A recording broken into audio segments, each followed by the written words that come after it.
Your Help presents Stress-Free Living with Ray Samich and Mr. Stress-Free, Ratanjit S. Sandhi. This audio program is an unscripted and unrehearsed conversation between Ray and Ratanjit. It is shared with you in hope of adding value to your life. We encourage you to listen to this program in its entirety to receive the full impact of its message. Sit back, relax, open your heart, mind, and soul to this edition of Stress-Free Living. Welcome to Stress-Free Living. I'm Ray Samich. I'd like to introduce everyone to my co-host for the last 26 years, Ratanjit Sandhi. Ratanjit, how are you this fine morning? Wonderful, Ray. How are you? Great, thank you. Excited to continue this conversation. Before we do that, we want to remind everybody that you can listen and watch our shows on the YouTube channel that we have, Stress-Free Living Radio. So for any of the past shows that we've had over, the last 6 months or so, we have been posting them up on that particular website. You can also catch us live on 1330 AM and 101.5 FM in the Cleveland area, Cleveland, Ohio area, where we are broadcasting on WINT.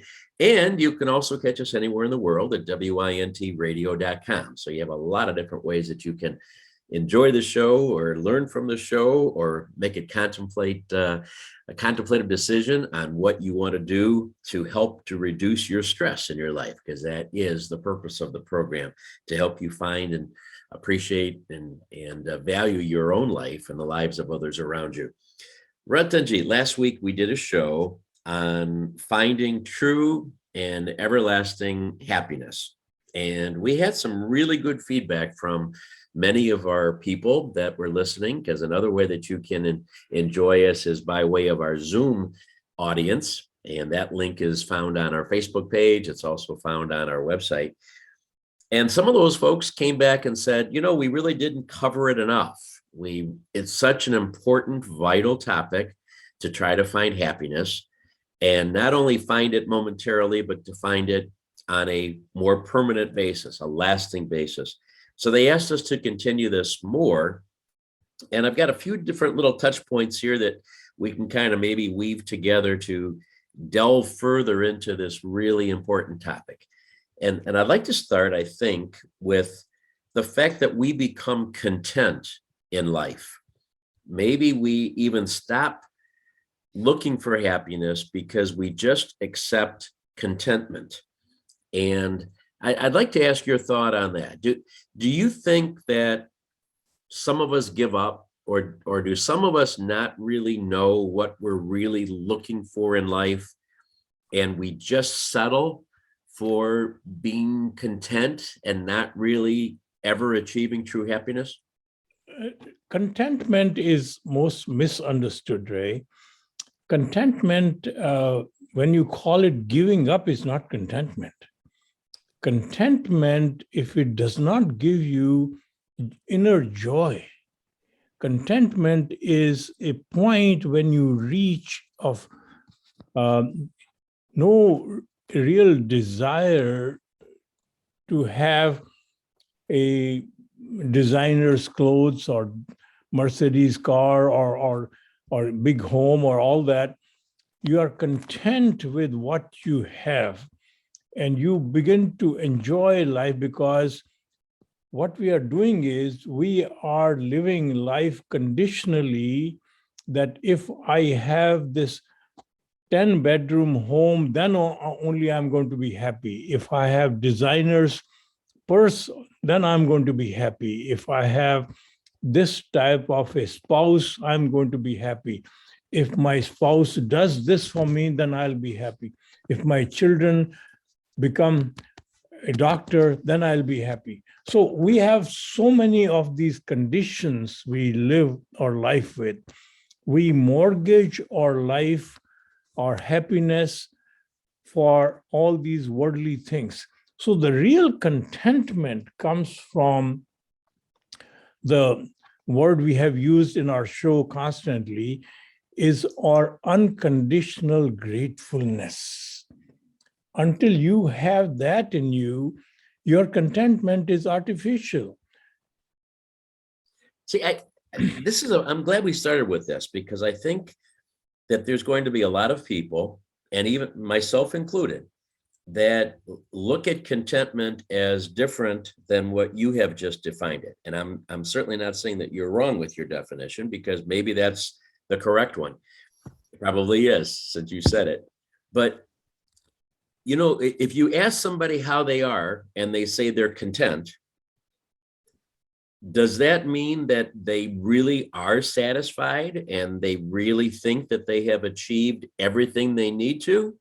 Or does that mean that they're just settling for where they're at in life? And I believe there's a lot of people think it's the latter. I think they just say, you know, it's fine. It's fine the way it is. This, you know, it's not going to get any better, so I'm content and I'm happy. So, and this is a major definition change here, a major variation of this thought, because you're saying contentment is almost the ultimate, you know, utopia of saying everything is perfect. And I believe a lot of people think of contentment as being the bare minimum to survive short of happiness. So there are litmus tests for real contentment. Means that if those tests are met, then you are really content.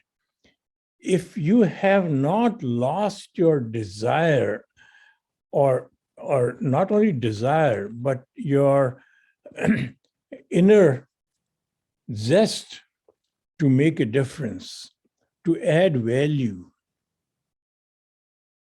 and you are content with where you are just withdrew yourself from life itself, that is not contentment. The real person who is really content, they begin to accept the condition they are placed under. And then from that condition, that becomes their starting point. They utilize their unique gift of talent, unique gift of learning, and they also are parked in a student mode. So they constantly learn new things to do what? To add the highest value. So now, see, the concept of highest value is not understood by us. We say, Ratanjit, come on, if I add the highest value, I'm going to go broke. I have to do something for somebody who does for me. Supposing I'm in business. I have to take care of my customer. If you add the highest value to your customer, you add the highest value to the service or the product which you make, automatically success comes to us. But we do that conditionally. I do only good things for somebody who has done good for me. So when I go for a birthday party, my mind calculates, okay, what has he given me on my birthday? What has she given me on my birthday? Based on that calculation, my gift is valued to that point. So I don't add value, I do trades. And as a consequence, we ultimately compromise ourselves. We take away our true happiness. We do not allow ourselves to experience that joy which comes from adding the highest value. Your true happiness is part in that little item of adding the highest value, because you are utilizing your talent, you are utilizing your brain, you are utilizing everything you have, and it makes you feel better about yourself. And what you have said just kind of bears out my point. If we are in business and we are conducting trades, because that's what you do in business, you offer a product or service, you get paid for it. So people are trading value. I give you this, you give me your money back. And if that goes on a regular basis, and there's enough money left at the end of the month to pay all the bills and have a little extra, you're content. Okay, you've conducted your life with trades. If you have a relationship with a friend or with your spouse or with your family, And if you give and if you receive, and if there's no major arguments and disruptions, you live your life in trades. I do this, you do this, everybody's happy. We're content. Okay. And I don't mean to nitpick on this aspect, but I think it's important that we understand the difference. What takes that contentment of those trades, of those daily transactions of life, because that's just getting us by, and what elevates it? Are you saying to do those things unconditionally now, to operate my business, to operate my life without being aware if I get anything back for the good things that I do? Well, Ray, ultimately, you are a businessman. I have done my business. The best way to maintain a customer is what? Good service. Good service. Right. So if you exceed their expectations every time, you are doing better. So if you are not on the mindset of adding highest value to make your best better, you will never exceed their expectations. So you have to think, how can I add the highest value?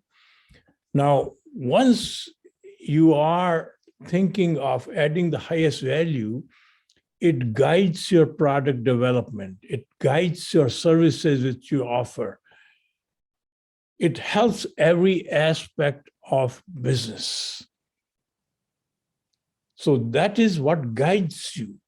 And as a consequence, we define normally as when you people write their mission statement or their vision statement for the company, they say, okay, I'm in this value, I add value through this. If I am selling, say, paints, so my mission statement is I'm going to make the best paint in the world to add, which will last longer than anybody else. So now I'm limiting myself to paint. Our mission statement, when I ran the company, has nothing to do with the product. Our mission statement said that our purpose of being in business is to add the highest value and provide the highest quality and service to whoever we deal with, whether it is our customer or our supplier or our fellow workers. So our mission statement was guiding us to add the highest value. As a consequence, Ray, although we were supplying chemicals, and we had no business to go into manufacturing equipments, but to add the highest value, our product was two-part product was mixed on the job and applied on the bridge decks as a coatings or as a overlay for bridge decks. But what happened is every contractor would mix in a different way.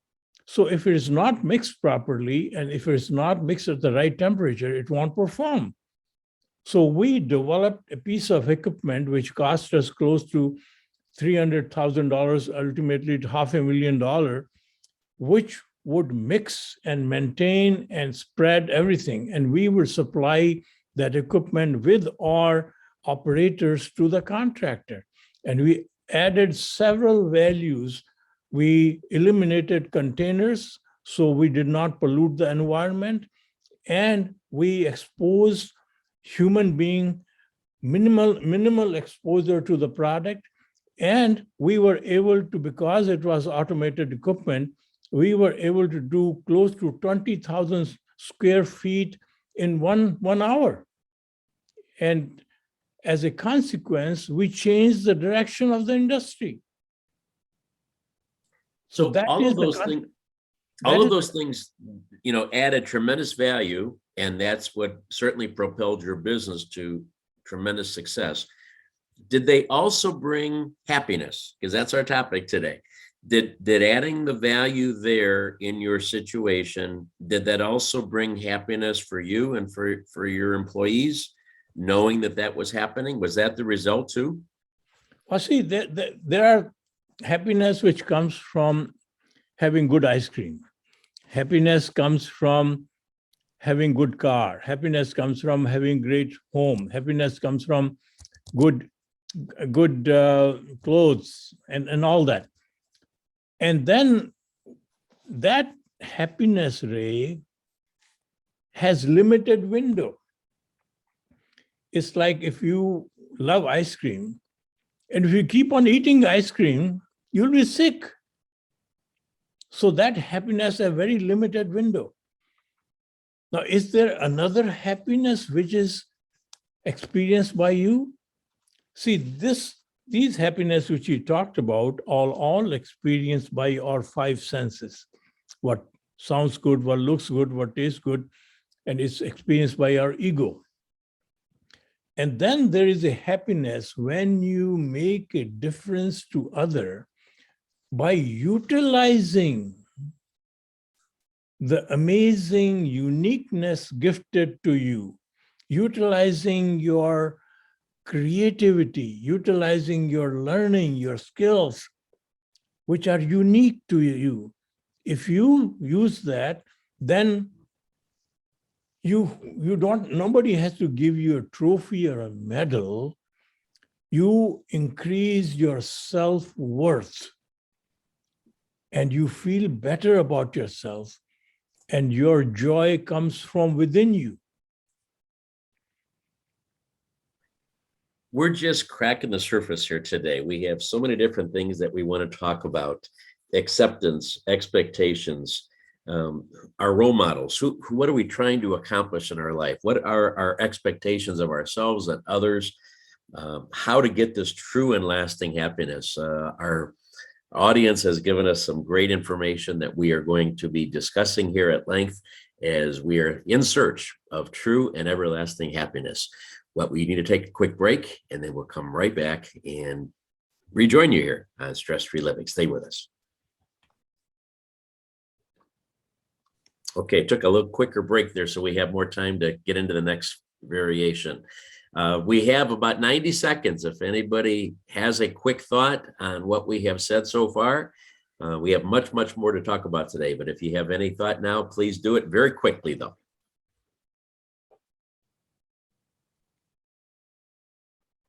Very impressive. And Ray, you've asked a very pertinent question: how to differentiate between what is normal satisfaction versus what is lasting happiness.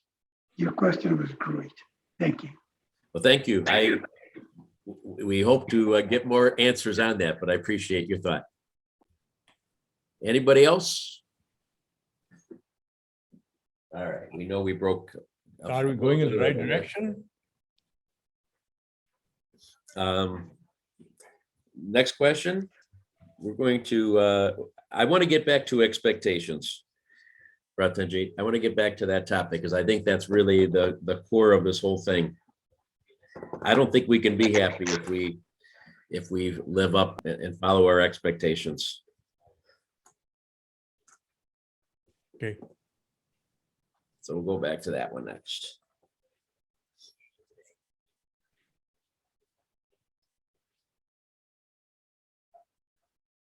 Okay, last ad we have running. Checking all my notes, so many different thoughts.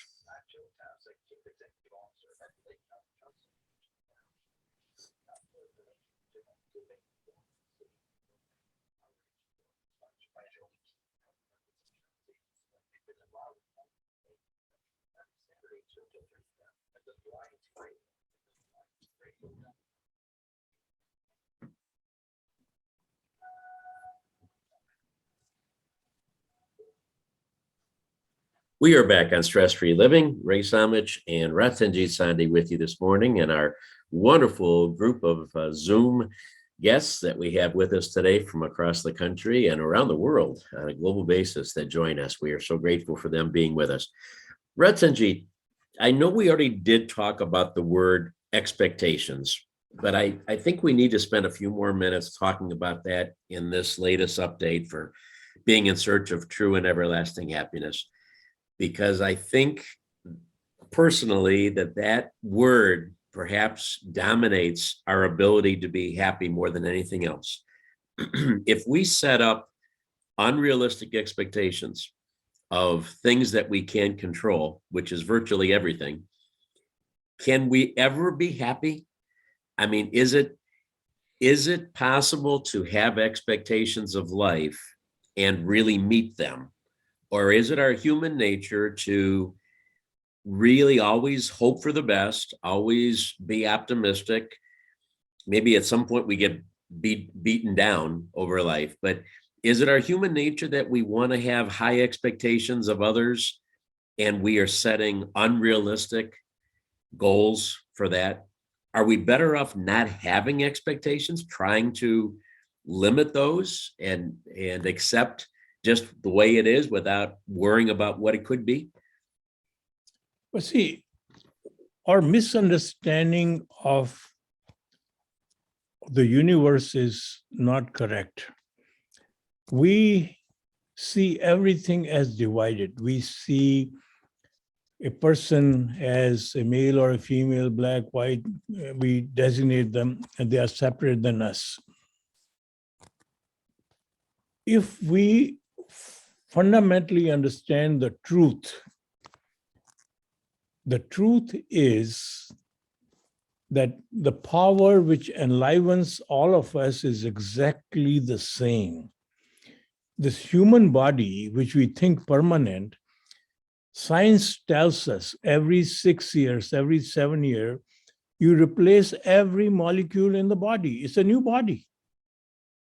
So we slowly replace every tissue, every bone, every molecule in our body, because old body it dies and goes away. So who are we? If I am 82 years old, I'm carrying the same body? No, but I am the same. The power which enlivens the human body is same. And it is the same power which enlivens everyone else. So when we have everyone as a separate entity, then my expectation from others is erroneous because I do not control anybody else. I only control my actions, my thoughts. So I can have expectation from me. And my expectation should be driven by a simple thought of serving that universal power which enlivens everyone. And once I am on that path, it gives me great satisfaction. See, just like when you are hungry, food gives you satisfaction. When you are in a cold weather, coming in a warm climate gives you satisfaction. So the real satisfaction felt by the power which enlivens you, all these other satisfactions are experienced by your human body. Yes, they are important. The body has to be served because that is our vehicle which carries us from one place to another. But we are not the vehicle. We are not the human body. We are the power which enlivens the human body. And once we realize that what makes this power satisfied is by serving that power present everywhere. And the best way to serve that power is carry a mindset of continuously adding the highest value. So that should be the expectation for ourselves. Right. I totally understand and get that. We can only control ourselves, so we should only expect our best from ourselves to add the highest value and serve. Yeah. But we do have the human aspect of our life that expects something of others. Maybe it's because of that trade concept that we just talked about, but we do expect a certain reaction from people when we talk to them, when we deal with them, when we, you know, when we have anything in our life, we now expect certain things to happen. When someone gets sick, we want to believe, we expect them to get better. We don't expect them to get worse. When we go out of town, we expect to have a fun time. We don't expect to have a catastrophe happen.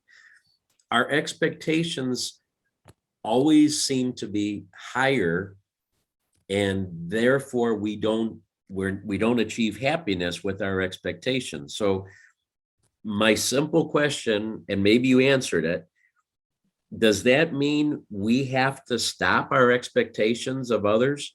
The only expectations that we should ever have are for what we do? And if that is the case, how do we stop that? How do we take that human aspect of our body to naturally expect things? How do we possibly tone that down and say you can have no expectations? Or is that not what you're saying? Well, see, in life, you cannot move anywhere. If you're driving a car, you're expecting the car to take you from one place to another. Right. But when in the middle, it stalls. So now, if you accept that situation, rather than cursing the car, cursing the dealership, or blaming everybody and getting upset, because getting upset is not going to correct the car. It's not going to make it right. But if you accept the situation, okay, it has gone bad. Now, what should I do? Should I call a dealer or should I call somebody for help? Yes. So you manage that situation. There was in college, we went for a picnic, Ray, in this desert area, and we took a big bus, not realizing the bus cannot travel in the lot of sand. It got stuck in the middle of the night. So there are 30, 40 students and our professors and everybody was there. So everybody was upset. So now I got up on the top of the bus, started throwing bananas and fruit and everybody, and made it a game, and eventually collect woods and lit a fire and made a better picnic than what we would have had at the final destination. So you have to always make lemonade with the lemon. You heard that story. Yeah. But it only happens by accepting. Okay. That is such a wonderful answer. That is so critical, because I can't understand a life where you're telling me don't have expectations. I mean, that just seems like that will shut down half of life if you don't have things to look forward to. If you don't expect to have, and I could give you a list a mile long. You don't expect to be able to go to certain places, of doing certain things, of raising your family, of having grandchildren, of whatever the thing might be that we expect in life. And it seems like if you told me to shut those down, not to have expectations, because they will always hurt you in the end and not lead to true happiness, it seems like that is really missing out a lot of life. But what I think you've just said is that, no, have the expectations, keep them realistic, but then you have to accept what happens. Okay. And realize some of your expectations should be that your expectations aren't going to work out. Now, if you're playing the card game, you're playing 4 players, you cannot play until you distribute the cards. The cards have to be distributed. Right. So that is how life is. we have to have the distribution of card is our normal expectation. Oh, I'm going to get a card. If I get a card, suddenly I don't have anything written on it. It's a blank piece of paper. It's not a card. Right. So I have to tell them to say, I did not get this card. I need the card to play. So we need to have those expectations, but going forward, our life is, our joy, our happiness comes from adding the highest value. So going the route of expectation is a road. Life, you're traveling the road, you got married, you have family expectation, you bought a home, you have expectation from home, you bought a car, expectation from car. That is the road we travel. But on this road, your purpose is to, if I'm traveling from here to New York, if I close my eyes, just focus on the road, it is very boring. If I enjoy the scenery around it, and that comes to me through noticing the scenery. Now, suddenly the car stops, then I have to take care of the car. It adds, you always are in a position to give yourself a tremendous joy, and that joy comes from adding the highest value. And this travel gives you plenty of opportunities, whether it is a disruption by a family member or something goes wrong with your home. So all our development of technology had a seed of a problem somewhere which we solved. You know, I really loved a couple of things you just said. Number one, you talked about the card analogy again. And when anybody has ever played cards, you know that you're going to be dealt good hands and bad hands. You know that sometimes it'll be a perfect hand that you get dealt right from the top. And you know, sometimes it'll be an absolutely worst hand that you'll ever possibly get that has no value whatsoever. But usually it's somewhere in between. When we play cards, we get that. When we play life, I don't think we do. I think we play life with the expectations of always getting dealt a really good hand. And maybe, you know, controlling that expectation for ourselves is part of the answer here. But more importantly, the answer is accepting what you did receive and understanding that we weren't promised a perfect hand, a straight flush every time that we got a new hand of cards dealt to us. So I think that was really a good analogy again about the cards. The other thing I liked is that you talked about the journey. And I just came back from a trip and I was driving around in an area I've never been before. I really enjoyed going places, a new place, one path. But then when I came back, I usually took a different path. And I think that human nature is that we want to see new things. We want to enjoy the journey. I think the contentment, if you use that word, of just going the same route to work every day or traveling the same path every day does get boring. We do want to try new things, but we do have an expectation there that it's still going to work out, that we're still going to get to the destination that we're supposed to get to, even if we take a different path. Does that make sense? Yeah, absolutely. See, now when you're talking about, a lot of people have indulgent habits.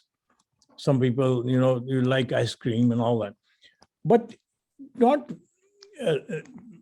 allow yourself not to have ice cream if you love the ice cream, but have in a small quantity.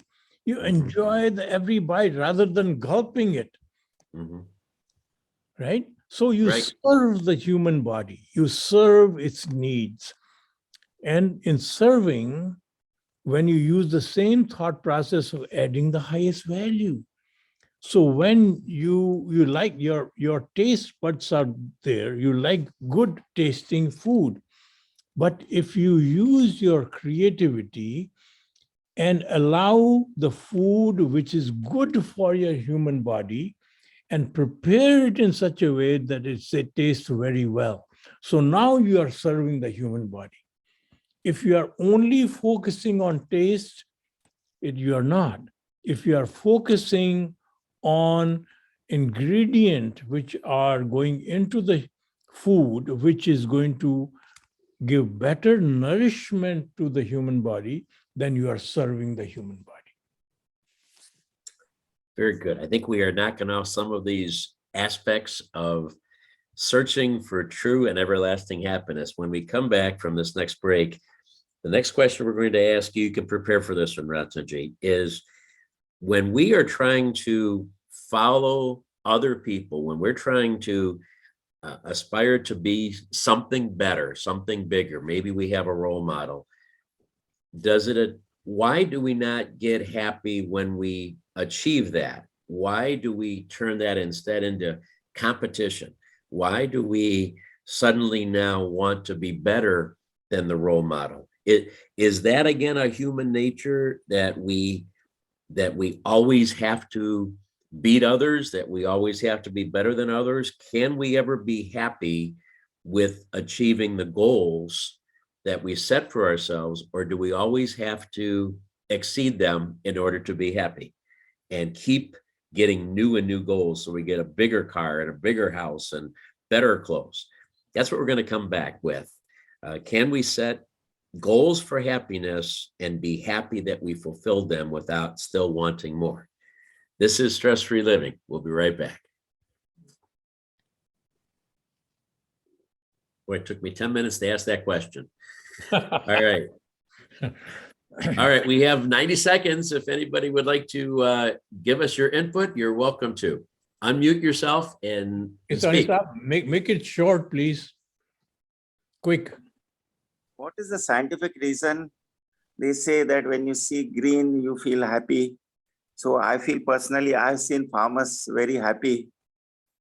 So what is the scientific reason when you see green, you feel happy? Okay, we'll see if Ratanjit has the answer to that one. I don't know. He's a scientist, so maybe he does. That's why I asked. Okay, good. In America, the green means different. Money. Means money. means money. So people are happy when they see green. But that happiness, that also can destroy you. It sure can. All right, so let me monitor. Okay, not too many other questions, Ratanjit. Either we've got everybody sleeping or content. I'm not sure. I'm truly enjoying the conversation. Ray, you are great at asking the right question. And of course, Ratanjit Singh ji has a beautiful answer every time. Every time. Thank you. It's easy to ask. You know, you just be stupid and ask questions and it works. I can do that part. I can't do the other part that he does, though. That's the good part. All right. Let's see. Last ad. One more ad and then we're back. It actually takes a lot of thinking to ask the right question. Thank you. We're in tune. Very nice. Ray is genius. Yes. Cleveland is very green. We are so back I hope on people are very Stress-Free happy. Living. Yes. We can ask all of our Zoom callers to wait for us here so that we can continue our show. We appreciate that. There we go. We have great conversations during these breaks with our audience. And through that time, we are able to get some more input from them. If you would like to join us on our Zoom call in the future, you can check out the link. It's on our website or also on our Facebook page. Also at our Stress-Free Living radio site, which is available on our YouTube channel, where you can go and watch or listen to any of our shows. You know, in particular, I need to mention, Ratanjit, quickly that people have said, I wish my brother had heard that show. He's going through a tough time, or I have a friend that just asked about this particular topic, and boy, I wish they could have heard that. And through the beauty of technology here, you can just send them the link and say, hey, why don't you give this show a listen, watch it, and see if it may affect your thinking on this particular problem that you're dealing with right now. Because I know more than anything, Ratanjit, you want to continue to do this program to add the highest value to people who need to hear these different thoughts and think about them for themselves. And I know you've never said, for everyone to understand this, you've never said that you have all the answers or that you know everything. You've never, ever professed that. But if we can just get people thinking along these lines for them to discern exactly what they need to do in their own life to have a happier, less stress-filled life and a more meaningful, more value-adding life, that's really what you want to do at the very core of this. So please do share our shows and give people the links. You can do it so easily. And Ratanjit, you also have, it's holiday season. You have such a vast inventory of programs on DVDs and CDs and books that you have written. Boy, if people are looking to share some of these thoughts within their businesses or within their families, you have an incredible resources there, products that you can share with people, right? Yeah, they can go to our website, discoveroneness.org, and there are all kinds of video, audio programs, and you need to register to become a member. There's no fee or anything. So once you have gone into all the material is accessible to you. So just a tremendous wealth of information that's available. Discoveroneness.org. And you mentioned free access to a lot of things, but you also do have some other products that people may want to purchase and give as gifts, businesses and family alike. So you can communicate with Ratanjit through that website as well. All right, Ratanjit, I asked you a very lengthy question before we went to the last break. We seem to want to reach a certain point. We have a role model. I want to be like her. I want to be like him. And then we get there and now we want to exceed it. We want to beat that role model. We aspire to have a car, and then we get that car and we want a bigger car. We want to move up to the COO, and then we want to become the CEO of the company. Can we ever just be happy with what we achieve? Is it again part of our human nature that we always have to have more, or can we be fulfilled with attaining our goals? So the greatest tragedy is that our biggest source of unhappiness is embedded in if we are mediocre. Our true happiness is part in when we practice excellence. Now, nature has never duplicated anything. Nature has designed us, although we come from our parents, and we are designed uniquely. We have unique perspective on life. You have unique talent. You have unique creativity. You see life differently. If you copy somebody, at best, you can be mediocre.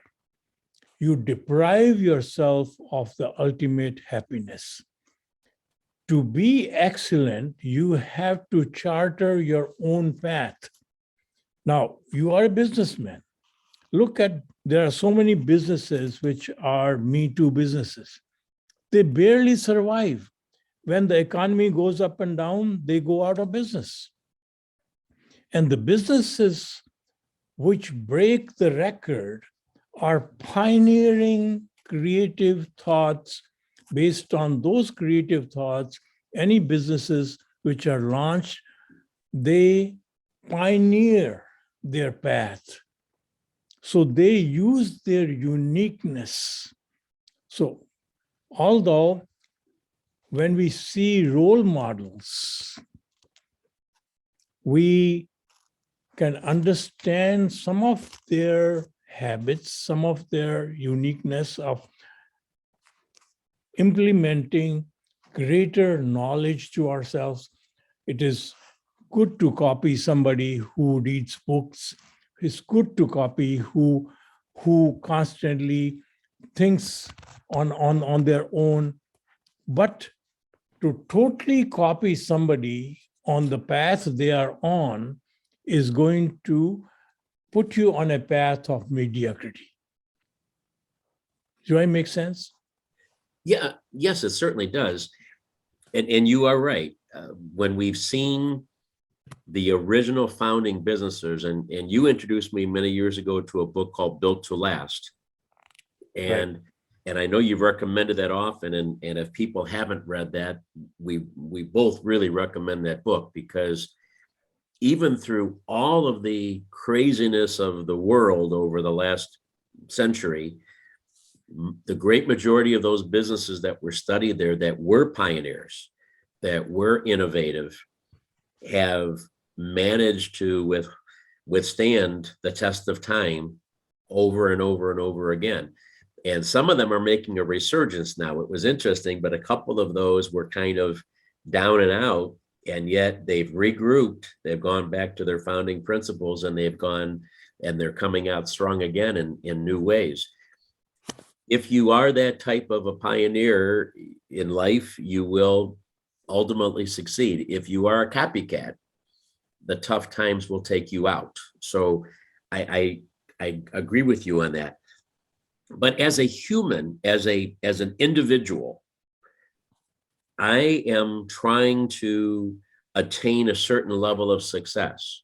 And for decades, perhaps, I am working on that journey, enjoying the journey, as you talked about, but I finally attained that position. I finally attained that accomplishment.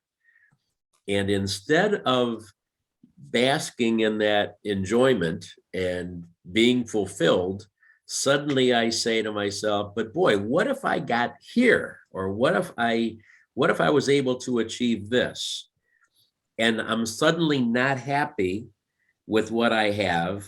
I'm unhappy because I don't have something else. So my question to you is that something I should just expect of myself? If I have that type of personality that always wants more, I should die probably trying to achieve more? Or can I ever find a point where I'm content or I'm fulfilled? See, wanting more gives you, it compromises your life, and wanting more can enhance your joy. Only the direction need to be changed. If I am wanting more to get, I want more money, more success, more this, I'm compromising myself, and ultimately I'll be unhappy. But if I want more to give, more to add higher value, then I'm going to increase my happiness. Now, take for example, an executive who has done very well in life, money-wise, success-wise, now retires. And he says, okay, I'm going to enjoy my life. He or she now says, okay, I'm not going to do anything. I'm going to just go around, travel the world, and do all these things. And if they don't have anything challenging to their creativity to add value, many of them will disintegrate in one sense, because we find so many people who retire, if they don't have anything to do, they compromise their health and they die quickly. But if you take on a new mission to add value based on what you have learned, you extend your life.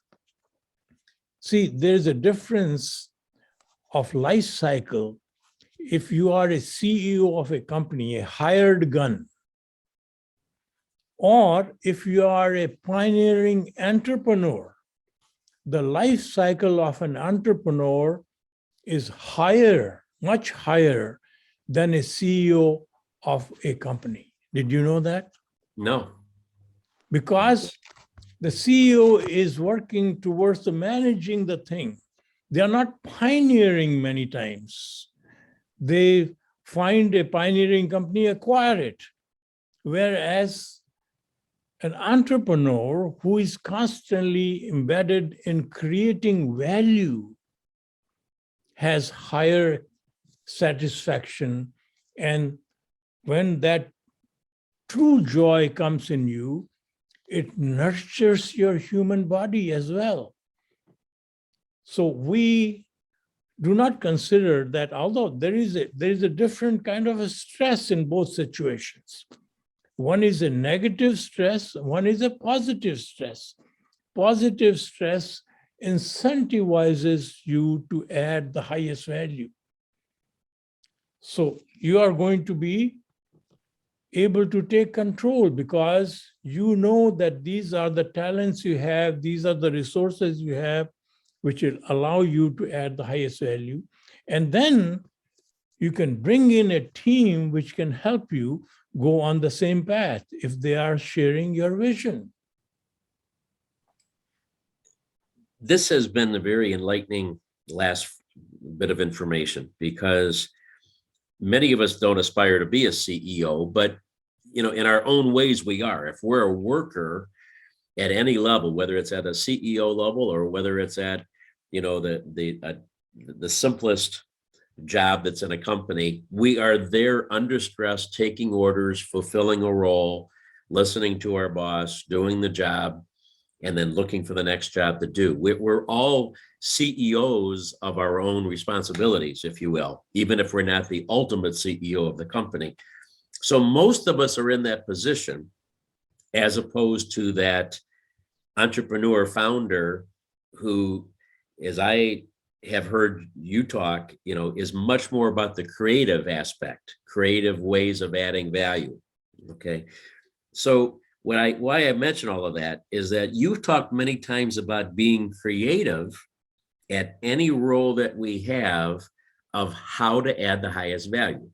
Exactly. How can I do this? Okay. And you've given even examples of big CEOs now that started as a maintenance person, scrubbing floors, but because they continue to exhibit creativity of how to get things done better, they worked their way up through the ladder and eventually became the boss of the company. So make a long story short, that creative aspect of our life at any level makes us more of that pioneering entrepreneur mindset. Yes. Right. And so not only will it help us propel us through life, but it also will even allow us to live longer. Because if we're using those creative juices and we're not bogged down in the stress of just getting the job done, then we will probably have a longer life cycle on top of having a larger gratification and fulfillment for what we've been able to do. Absolutely. All right. That is powerful. Those are really empowering words. So Ratanjit, we've got a minute left. If you wanted to summarize this whole, goal quest here of true and everlasting happiness, please take a moment to do that. So fundamentally, park yourself in the truth. The truth is that we are the power, universal power, which enlivens us. Based on the truth, our purpose of life becomes clear, is to serve that power present in everyone. And how to serve that power is through unique creativity, which is gifted to us, and constant learning to upgrade our skills and knowing to add the highest value. Ultimately, you are going to deal with the cards you are dealt with, but accept them. And your expectation should not be from others as much as from yourself to add the highest value. Wow, that was a brilliant summary. You just said so many important things. People, just take 2 minutes and listen to the last 2 minutes of this show and you'll have it all down. Ratanjit, I know you want nothing more than to give all of our listeners and followers true and everlasting happiness. So thank you for everything you did today to help make that possible. Thank you.